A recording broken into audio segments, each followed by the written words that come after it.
कौनो बात तोय खास छुपैने छे मन में कौनो बात तोय खास छुपैने छे छौरी सुतै छही तोय अकेले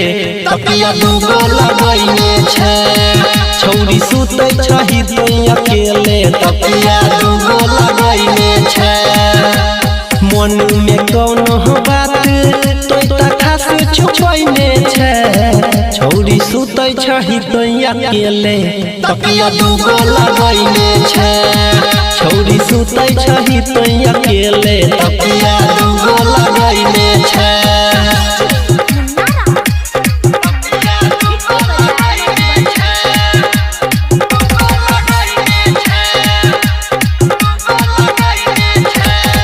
बजते 12 तोय तो छौरी लाइट दै छे काट गे लगबै नै छे केवारी के किली हल्के से दै छे साइट गे बजते 12 तोय तो छौरी लाइट दै छे काट गे लगबै नै छे केवारी के किली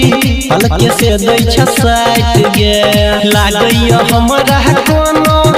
तू वाला ने बनैने छे लागैया हमरा कोनो तू वाला ने बनैने छे छौरी सुतै छही तोय अकेले तकिया दूगो लगैने छे छौरी सुतै छही तोय अकेले तकिया दूगो लगैने छे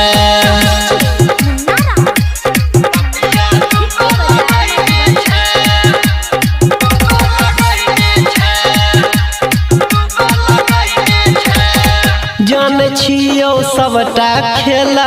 तोहर छौरी हम गे बाप स तोरा कहबो हमे धरबो नाही दम गे